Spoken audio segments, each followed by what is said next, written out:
in the country and the world you may be today. It's a pleasure to welcome you to our session. My name is Alford Young Jr., and I'm the Associate Director for the Center for Social Solutions, University Diversity and Social Transformation Professor in Sociology, Afro-American and African Studies, and Public Policy, and Edgar G. Epps, Collegiate Professor of Sociology at the University of Michigan. And I will be facilitating today's session. This event is part of a series entitled Dear Colleagues.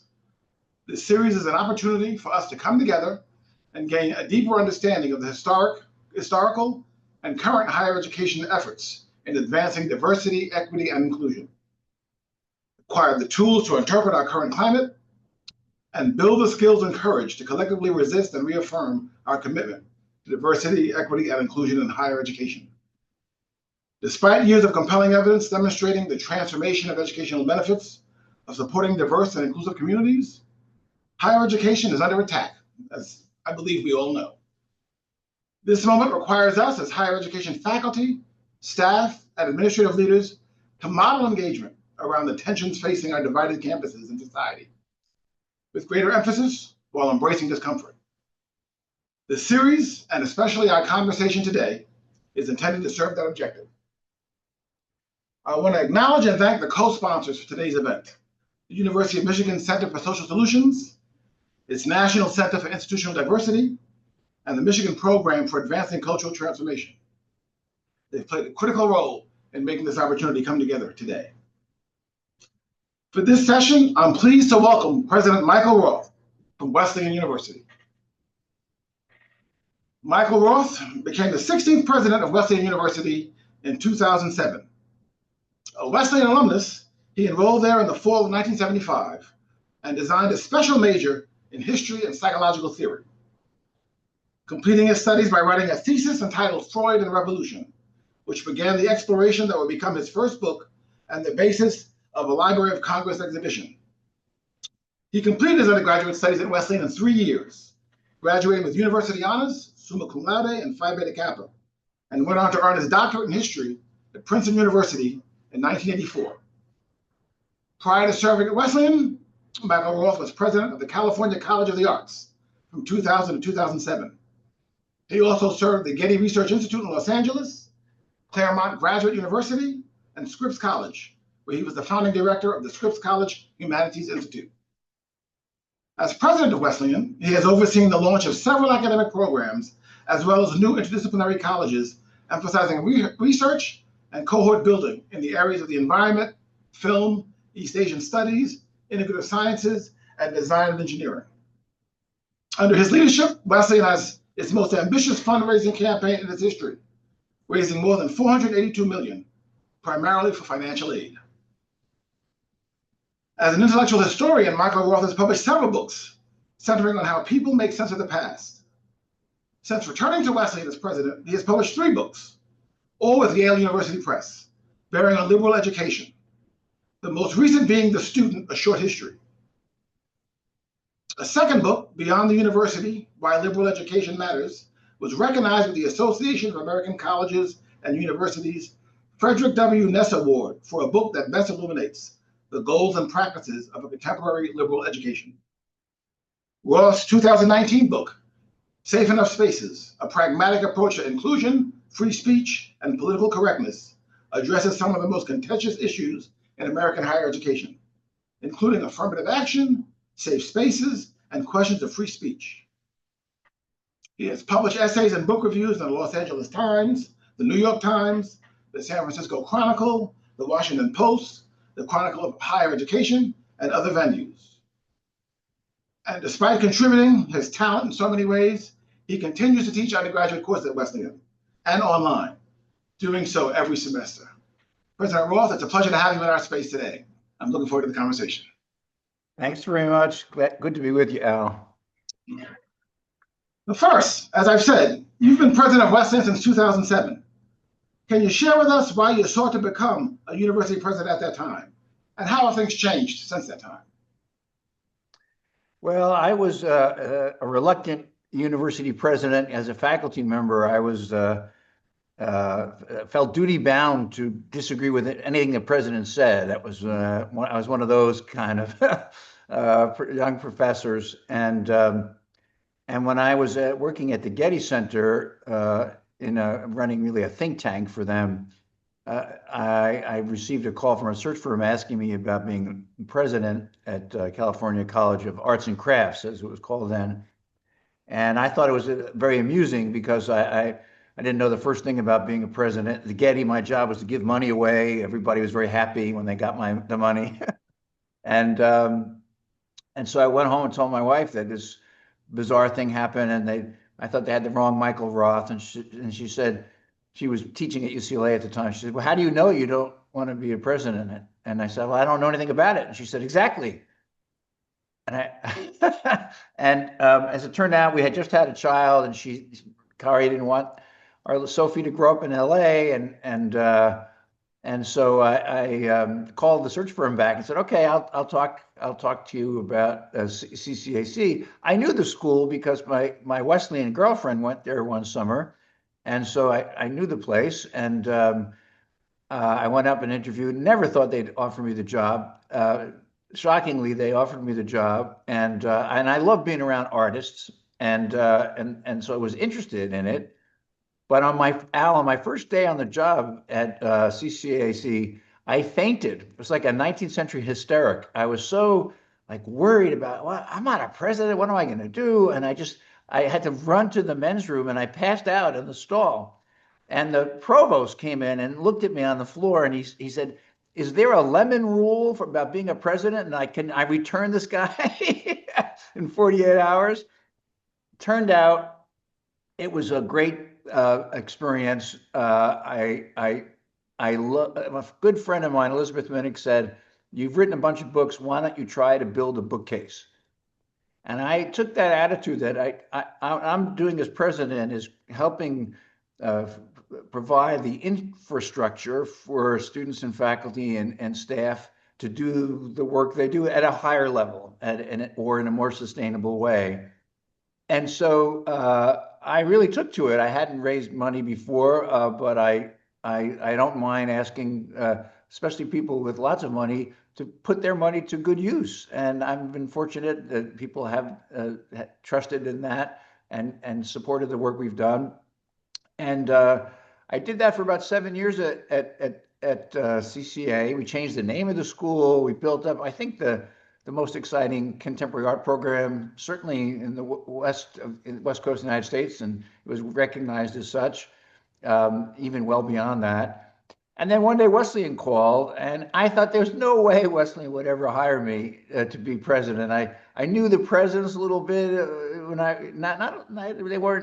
they didn't loom large in my imagination, but I was a protester, and so I spent some time in the president's office when I was an undergraduate, and I just didn't seem like it was possible. And but I interviewed and interviewed again, and as it turned out, for me, Wesleyan as a student was a life-changing experience. I mean, I didn't know many people who had gone to college. My parents didn't go to college. And growing up, my parents really wanted me to go to college. That was part of their version of the American dream, is sacrifice and send your kids to college. And Wesleyan just changed everything for me. I mean, it just opened up these worlds of learning and of scholarship in ways I never would have imagined before. And so I certainly participated in the process in good faith. And then when I went back to California, thinking I'd gotten in an argument with the board members who were on the search committee, I thought it was not going to happen. And when my plane landed in San Francisco, I always remember this. My phone started buzzing like in a movie or something, and that didn't happen to me very often.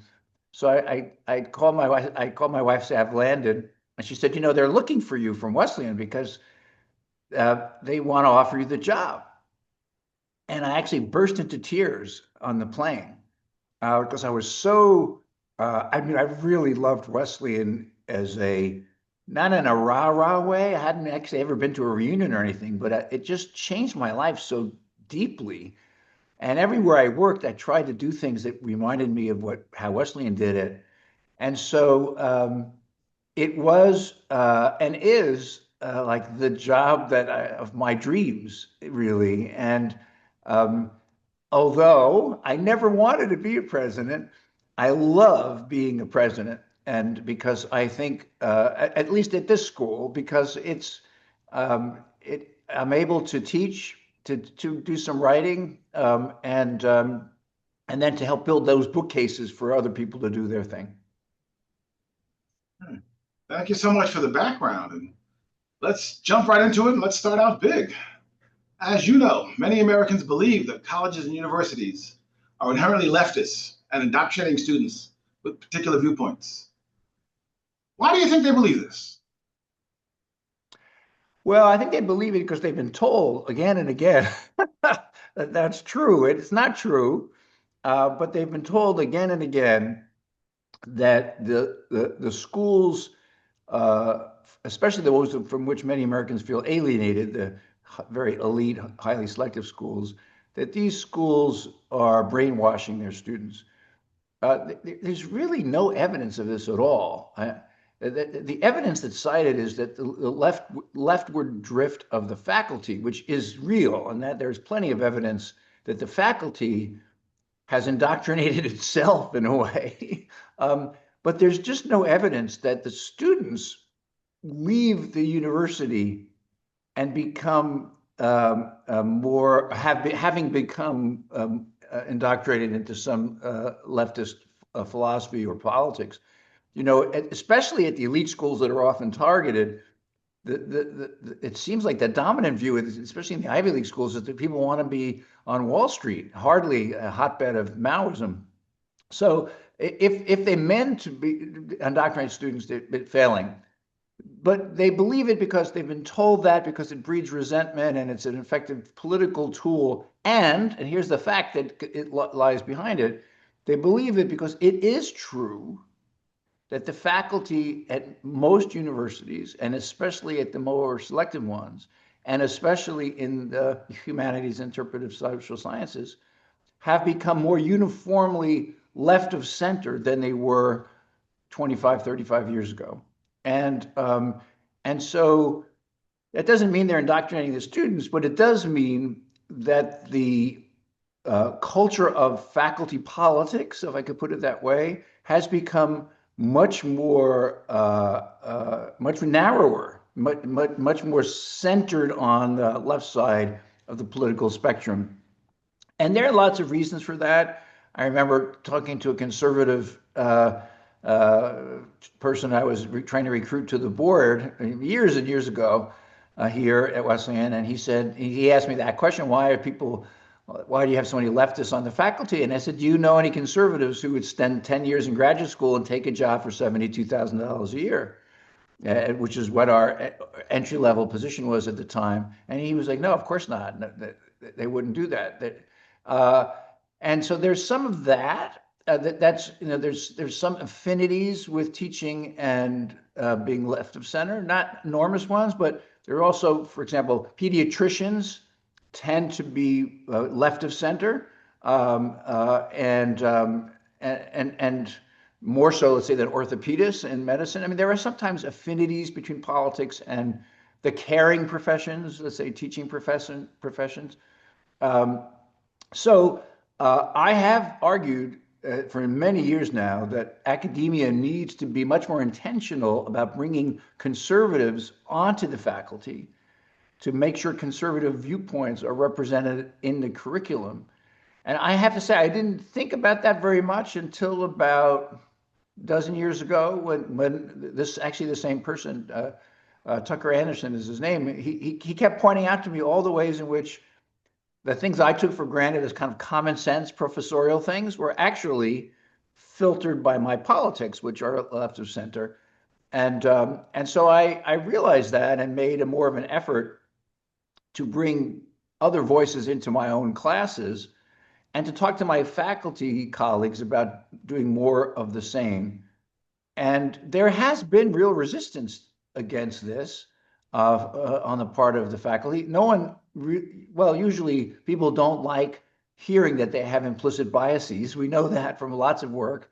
And I think a very strong implicit bias in among professors is a political bias that people tend to choose folks whose politics are not too far away from their own. I think the solution to that is to become aware of the bias and to make sure and to do your best not to succumb to it and to be more intentional. I called for an affirmative action program for conservatives on college campuses. And I still think that would be useful.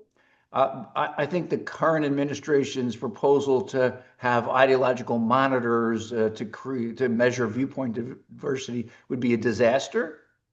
But I do think we in the academy have to be more intentional about making room for teaching and, in some cases, being proactive about bringing conservative voices into the curriculum and onto our faculties. So I should extend this a little bit to help the rest of us beyond Wesleyan think about what we can do, what we should do, what we should think about in advancing this kind of open-mindedness. It's obvious to many that the federal government has taken actions against many higher educational institutions. A lot of this having to do with the kind of faculty portrait that you discussed and some of the things you're trying to challenge. But what can you say to us about the possibilities for American higher educational institutions to serve as leaders during these times? What can we do beyond simply serving our own institutions, but in speaking back to America more broadly? Yeah, I think it's a great question, Al. I feel strongly about this, that we in higher education have some choices now. We can really try to defend our own institutions, which are under assault, or defend our own programs within an institution that may feel beleaguered, and there's every reason in the world to do that. I mean, that's a kind of defend your own that is built into lots of people. But I actually think right now we have this responsibility to defend traditional American freedoms from an overreaching government. We in academia benefit from protections for free expression, for freedom of inquiry, and the ability to pursue ideas or questions wherever the pursuit may lead you. This is fundamental to what happens, whether you're in physics or philosophy, whether you're in biology or literary criticism. But it also is fundamental, I think, for civil society more generally. And what's happening right now through the White House is that there's an effort to make sure that various elements of civil society, especially starting with higher education, have fewer ideological choices, or put it more clearly, that they line up behind the leader's ideological proclivities. And this flies in the face of American traditions of the freedom of in civil society, freedom of association, the freedom of religion. All of these things are akin to the academic freedoms that we should be defending. But that means we also have to defend freedom of religion and freedom of association and free speech, which some folks have been inconsistent about, I think, over the years. But they're all of a piece, I think, as we try to resist these efforts at ideological coordination that are coming from the White House. We are defending our ability to teach and do research through as we see fit, and it's really important. But we should also be defending, the Librarian of Congress and the institution there, because it's both a symbol and actually an important institution in defense of freedom of inquiry within civil society more broadly, freedom of opinion within the civil society more broadly. And so an attack on the Library of Congress, and we see going on right now, where the Trump administration has put in, one of the president's former defense attorneys as acting head of the Library of Congress. That attack may not be like an endowment tax on a wealthy school, but it is even a more fundamental attack on the freedoms of civil society that make higher education possible in the United States. Pushing forward on this point of attack and what it's meant for people, I want to ask you how you encourage faculty to continue teaching and serving in the way they do during these times. What a moment of anxiety, fear, frustration. What does this university president do to keep faculty engaged in the way they should be? Well, it's a great question, and I think that the faculty who have been proudly doing DEI work over the last decade or so feel particularly vulnerable to this rebranding of the work as somehow pernicious, evil, and discriminatory. And so people doing that work, I have every reason to fear that they will either be forced out by the government or deprived of funding by the government. I think it's important for administrators like myself or leaders of institutions like myself to remind people doing that work why it's important for the university as a whole.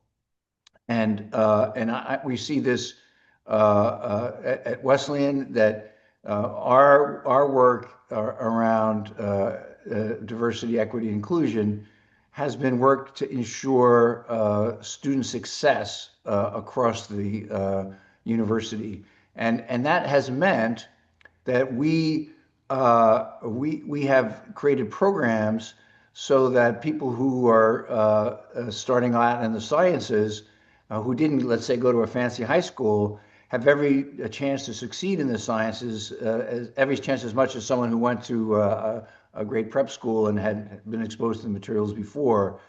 We have programs for first generation students, again, to ensure their success at the university, not at the expense of someone whose parents, grandparents, everyone went to college, but to just to ensure that everyone can thrive on a campus. I think that for many faculty members who don't depend directly on government grants, that's a separate thing. I'll say something about that in a minute. But for many faculty members, they should feel, and I would love to remind them whenever I can, that the work is really important, because the work actually exemplifies freedom of inquiry and free speech, independent thinking, and that getting that work out and finding ways to infuse students with an enthusiasm for learning, to me, it's never been more important. One of the things we see right now in the current political climate is how easy it is to manipulate people when they don't have access to independent sources of information. We have to provide our students with vehicles so that they can continue to have access to sources of information not dependent on the government, or not dependent on the executive branch, especially. So all of that, I think we can do with kind of cheerleading in a way, and morale building. Much more dire is the work that's been threatened by just the cutoff of federal funding, and I think this falls into a few different camps.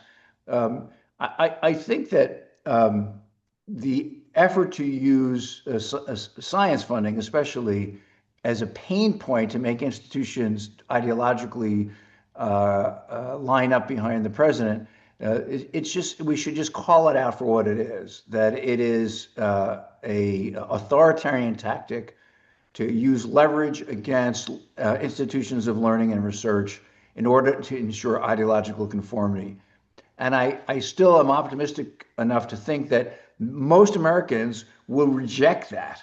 I don't really understand the molecular biological work that's going on, or the work in sensors and lasers in the physics department. I don't understand the work in any detail, but I know that I want the professors and the researchers to make decisions about that work. I don't want Chris Rufo making decisions about that work, or somebody else from the government.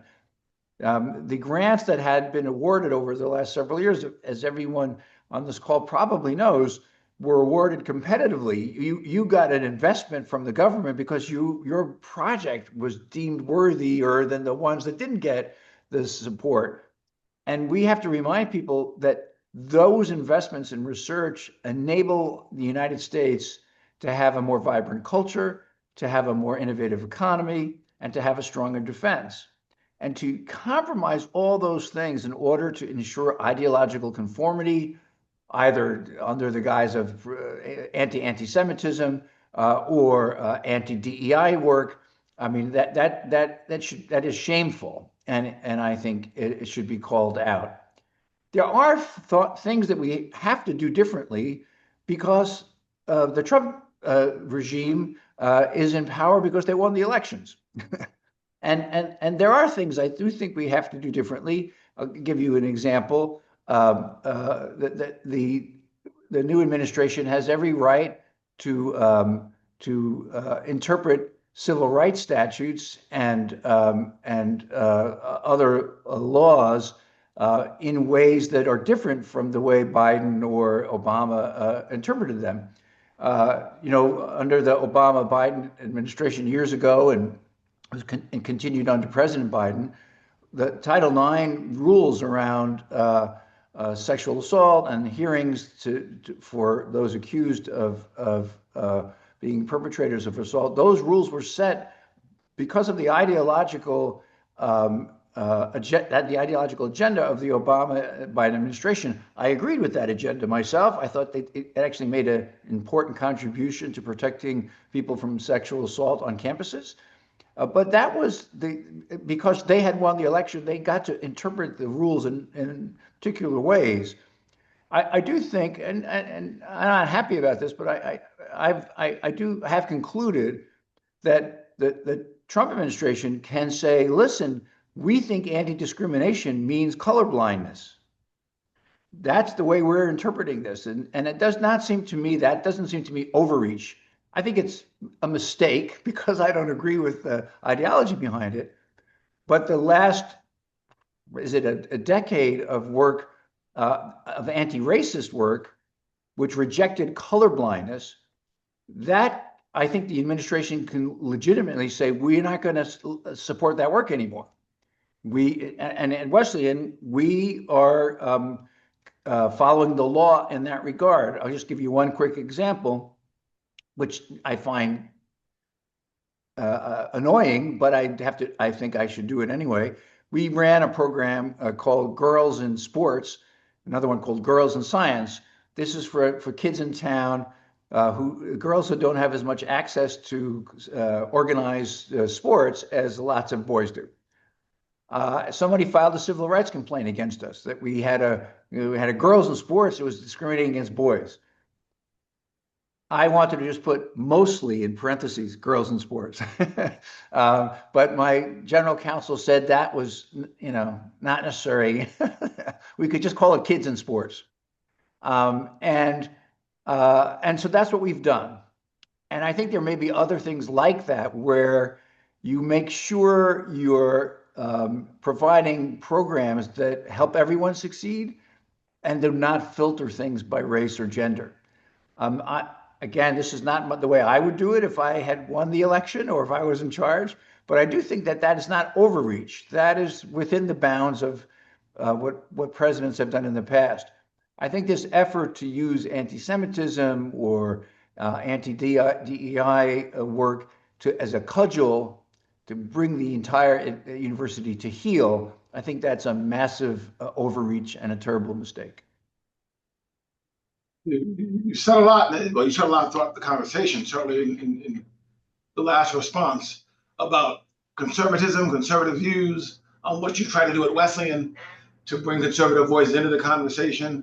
I want to ask you, if you can, to address the effort to make distinctions between traditional conservative thought and what some might regard as an anti-intellectual or pseudo or for populism that's exemplified by some in the contemporary political landscape, and certainly some would argue by the federal government itself.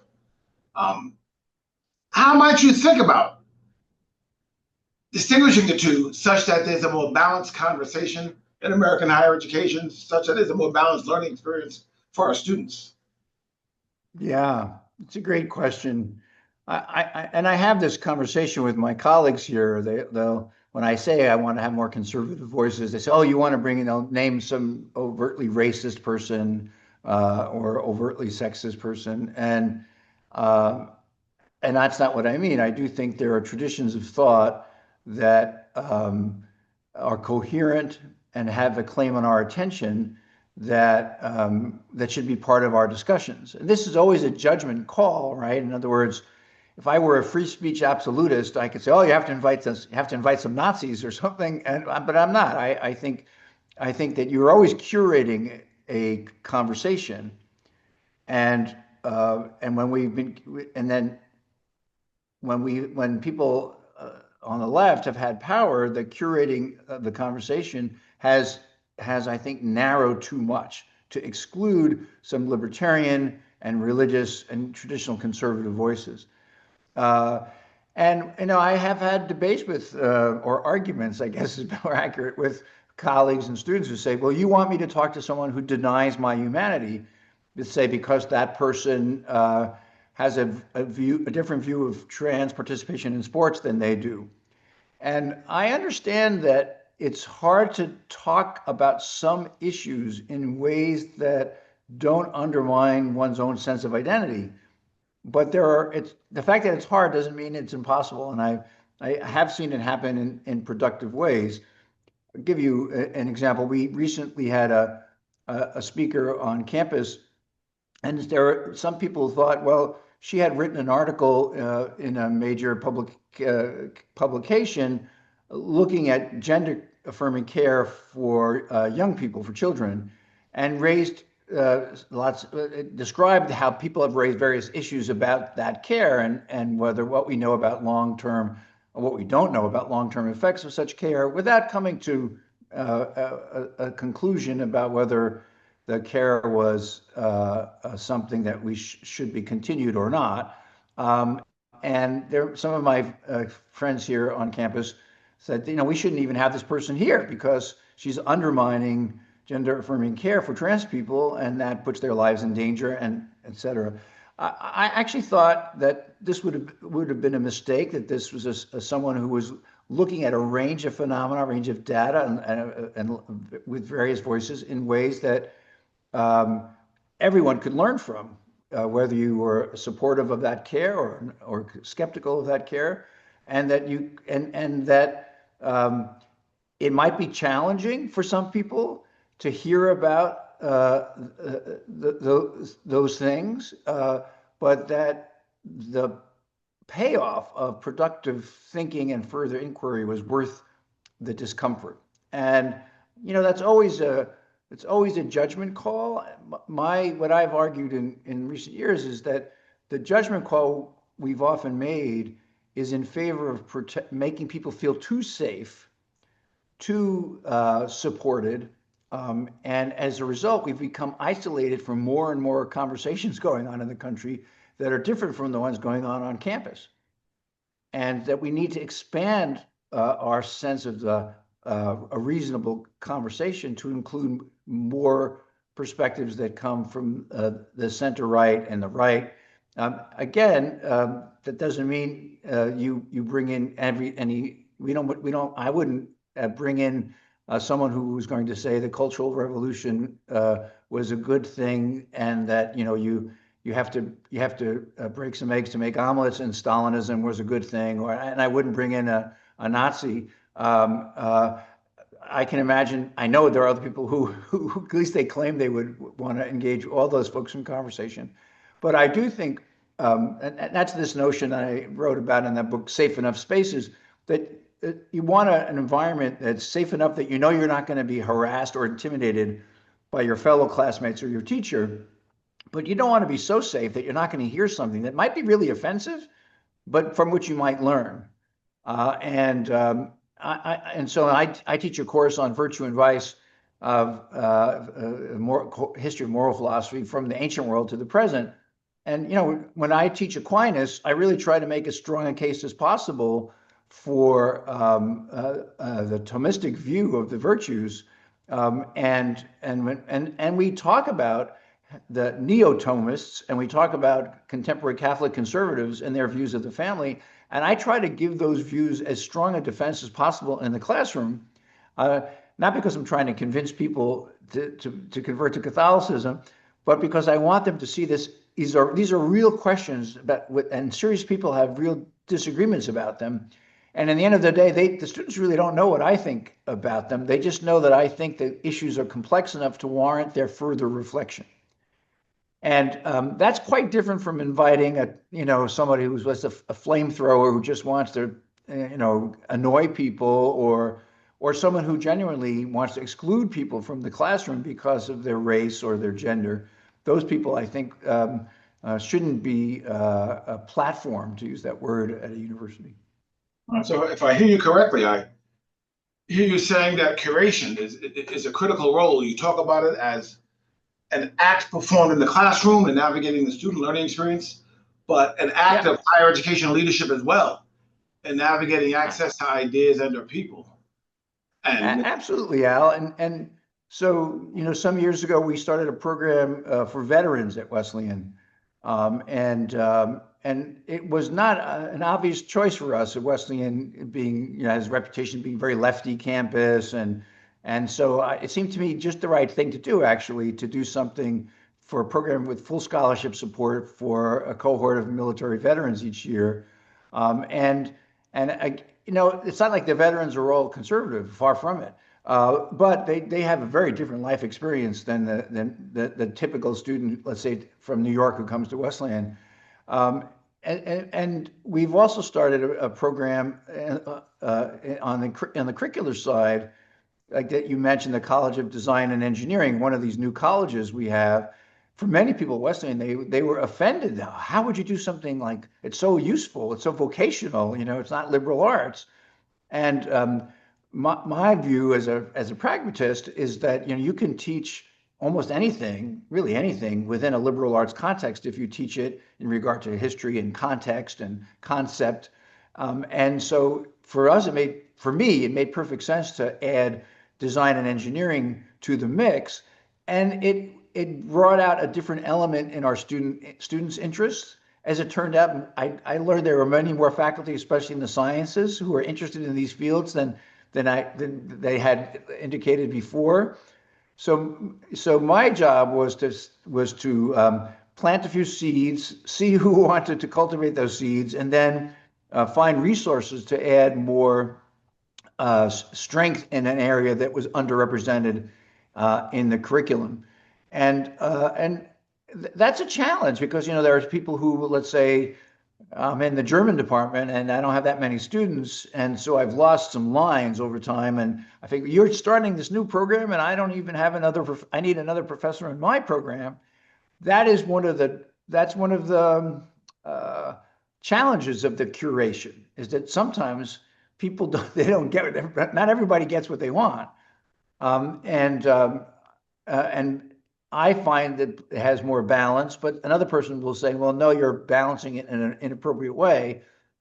And we're a small enough institution where I can have those conversations with faculty leaders, with student leaders.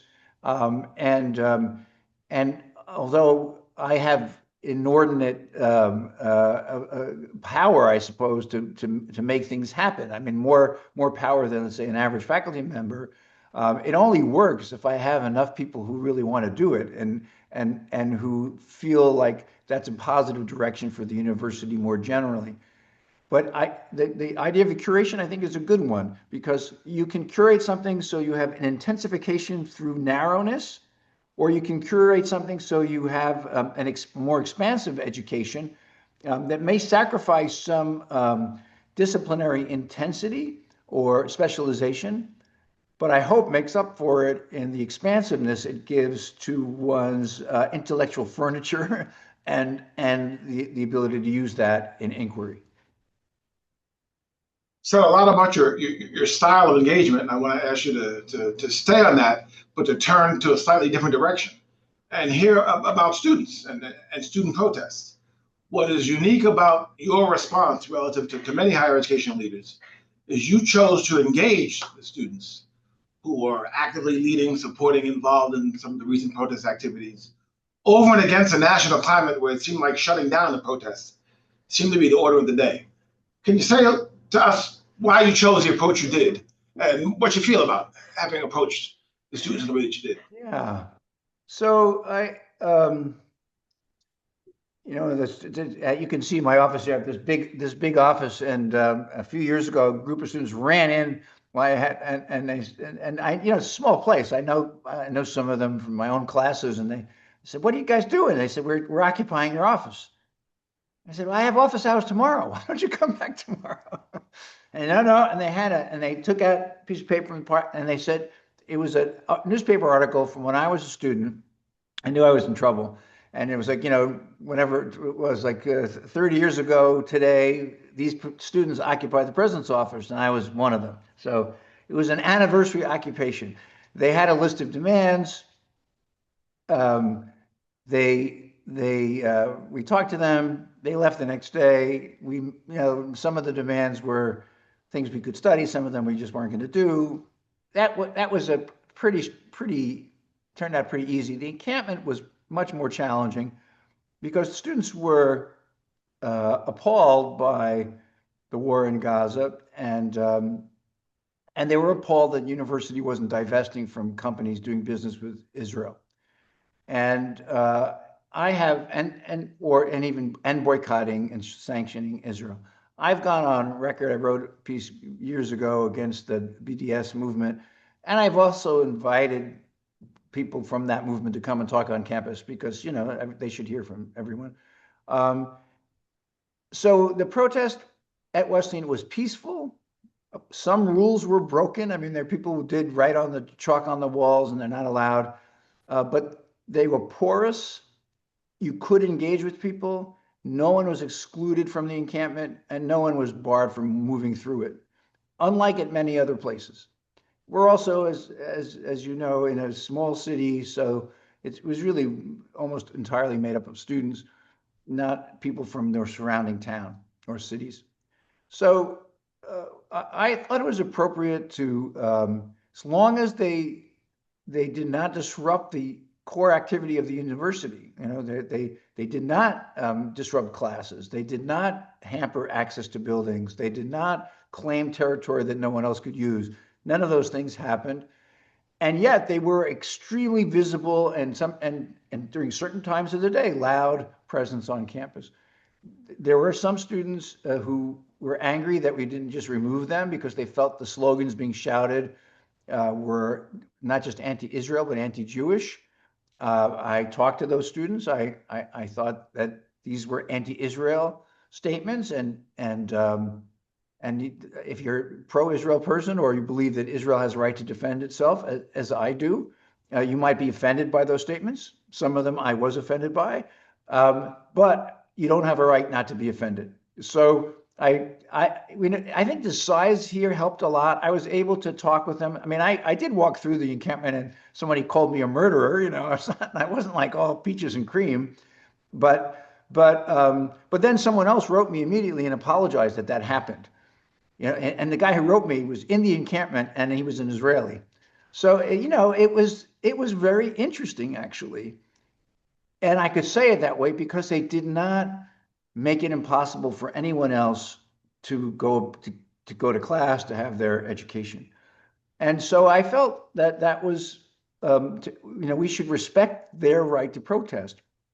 In the fall, a much smaller group of students took over a room in the building here, and we told them they can't do that. That is a violation of our time and place restrictions. They could protest outside, they could protest in the hall, but they can't actually claim territory and not let anyone else use it. And we told them there would be disciplinary sanctions if they didn't leave. Most left, and there were a handful who stayed, and they wanted to be arrested. So I, unhappily, but I did call the police and have the police come, and the students did get their pictures taken in handcuffs and then decided to leave. There was still a great deal of anger against me from those students and some faculty members for having called the police. I felt like I was very clear. These things could be done with our time and place restrictions, but if you go over here, we're going to have to use the forces of order. And I had said I really hate the idea of using the forces of order, the police, but I'll do it if I feel if I feel I have run out of choices. And I did it then, and I think it was the right thing to do. Still, I think if we hadn't done it, we would have had a couple of hundred people in the building eventually, and then the police work gets much harder, much messier and more violent. And in this case, we avoided violence, and the students got their message out. So to me, that's the win. Students get their or the protesters get their message out. You avoid violence, and the educational project continues. I hear a few things in your comment. One is that you don't ignore the law, you don't ignore formal rules and regulations, but you do try to enable people's sentiments to be expressed. And exactly. So don't avoid confronting harsh language, harsh challenges to you personally, whether it's being called names or just engaging people. We had a couple of acts of vandalism, like on the margins of this protest, and we immediately tried to find out who it was and wanted to prosecute them. I mean, because that was just like performative law breaking. The protesters were, I thought, quite serious in their moral intentions. I disagreed with them. I thought they were also quite very wrong, but that shouldn't matter. And when they did, like a tent got in the way of an egress or something, someone pointed out, and they said, "Oh yeah, that was their intention. Wasn't to like make a fire hazard. Their intention was to call attention to atrocities in Gaza." And as I wrote at the time, I respected them for that. I mean, they weren't just worried about their next internship or their next exam. They were joining in a generational movement to call attention to an extraordinarily terrible situation in Gaza. I'll say now the obvious thing that is said at this point for these kind of conversations. There are so many questions that have come in, and so few of them will surface given the amount of time that we have. But I do want to turn to one that asks you to return perhaps to a little more specificity than you have about being able to bring a diversity of perspective ideas to campus. The particular strategy that you've employed to expand the network of instructors or speakers who bring diverse points of view? I mean, what do you do on a day-to-day and on-the-ground level to make that happen? And what can we learn from you to make that happen? So yeah, again, we're a small place, and you can make a difference pretty quickly with a couple of hires. So I found out about a program that was bringing retired military officers who had academic credentials to teach in small liberal arts colleges. And so I signed us up. And we had someone just actually coming back from Afghanistan. And he wouldn't hit me because he's too disciplined, but he would be very angry if I called him a conservative. But he had an extremely different experience than most, like a guy like me who spent his life in universities. This guy was deployed many, many times and taught at the War College and taught in France. And so he, and he had a new perspective. And then I was able to hire someone from the Naval Academy, and then I give them money. I mean, it's not very subtle. You say you want to bring some people, here's some money. A little bit of money can bring some folks here. And in one case, there's a more religious professor. He pointed out to me he was the only churchgoer in the social sciences at that time, which surprised me, but it seemed to be true. And so I've talked to him about if we want to have someone who's writing on social issues and politics from an evangelical perspective, who would you want to bring? And we talk about it, and it may be that so and so is too expensive, but this other person is really good, and they're in Boston, and so I just try to provide people with resources who can bring folks to campus. We've had, not everything has been successful. I remember one early on in this endeavor, I did raise some money for this, so it doesn't have to come out of anybody's. They don't feel like getting gouged, to make room for this. But I had a speaker who was he was pretty terrible. He didn't prepare. Rather famous guy, actually. And the students just tore his lecture to shreds. And at the end, somebody raised this, one of Wesleyan students raised their hand and said, I just hope President Roth's views of intellectual diversity can bring us better speakers in the future. And I was both appalled and really pleased because the students did this work themselves. But most of the people that have come have been provocative, and they've raised good questions, and then the students hang out afterwards and engage them in conversation, which to me means that it was a success. So I'm going to ask you one more question that might be the easiest one of the day, might be the hardest one, but it's asking you to turn your lens to not so much university leadership, but to faculty, to staff, to students. What else would you like to see from those constituencies in response to the challenges of the day that involve suppressing voice, challenging our ability to function in the ways that we have? What would you like to see from those constituencies that may not be occurring at present as a way to respond to the present times? Yeah, it is a challenge. So Michael Roth is citizen rather than President Wesleyan. I would like to see people in the streets. I mean, my wife teaches here, and I went to a demonstration in Middletown. It's pretty well attended. One of the hands-off demonstrations a month ago, maybe.